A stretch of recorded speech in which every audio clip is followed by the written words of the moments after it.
Hey there, cultivators! Welcome to Conquer and Cultivate with Angela. If you have not joined us over this series, we are talking about rebuilding life after a storm. And so I am so glad that you joined us today. Last week, we talked a bit about the emotions and I asked you, are your emotions driving you through this season, right? Because sometimes we get caught up in so much anger, frustration, bitterness through a storm that we lose sight of actually focusing on our direction, and our emotions instead drive us. And so sometimes we become less productive over those times. And so I'm in Arizona. I share with you guys that I grew up in Illinois and it was raining here. I love the rain.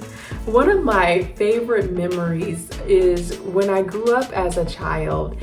My aunt would often tell us the story about the angels in heaven when it was raining. And so she would often say, well, the angels are sad, so they're crying, or the angels are happy and they're overjoyed or they're overwhelmed with joy, and so they're crying. So it just kind of depended on the day.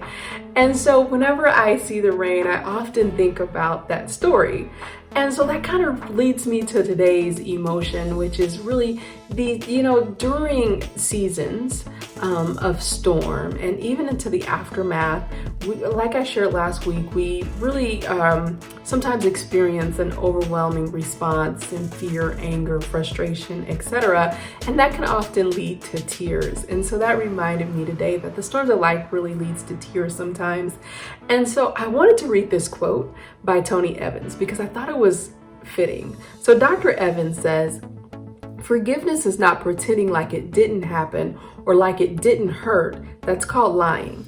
Forgiveness is a decision to release a debt regardless of how you feel." Wow. Isn't that a great quote? And it is such a great reminder because sometimes when we're standing in the midst of what was once our life, we often are frozen and paralyzed because we have not chosen to forgive. So in order to rebuild after a storm of life, you have to first forgive yourself. And if you are experiencing guilt or shame, that's truly typically the first sign that you haven't forgiven yourself. So can I encourage you today to relieve yourself of that debt? So I was in a Bible study a few years back after this crazy season of my life, and I was sitting there kind of clinging to Amy Nyquist's words, and I remember she said over the teleconference, "No one is beyond grace."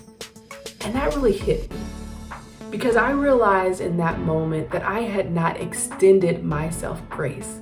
Here's the thing, we all mess up. And so many times when we're going through these seasons, yeah, we have some fault that we have to take in those seasons, but we have to be able to extend ourselves grace. And if not, we will stay stuck and we will stay paralyzed. So regardless of your situation, regardless of what you may have done or the role that you may have played, please forgive yourself. And that will help you move forward. The second thing is when we're going through these seasons of storms, so many times it's a battle with other people, right? So other people play a role in these seasons.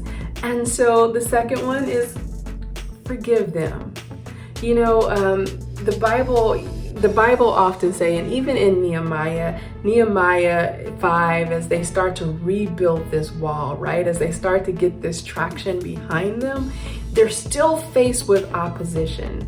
And so Nehemiah, first of all, he stands up for himself. He stands up for the people that are being impacted. And so you first forgive people for their actions because there's always going to be opposition. But the final thing is just really take a stance. Don't allow the fear or that paralyzation to take over you to the point where you're not taking a stand for your life. Because when you're rebuilding, it requires you sometimes to speak up regarding the things that have happened to you. So if I can pray for you this week, please drop your name and a little prayer emoji. If you want me to pray for something specific, feel free to put that in the comments below. But share this with a friend. Invite other people to the channel to be part of this journey.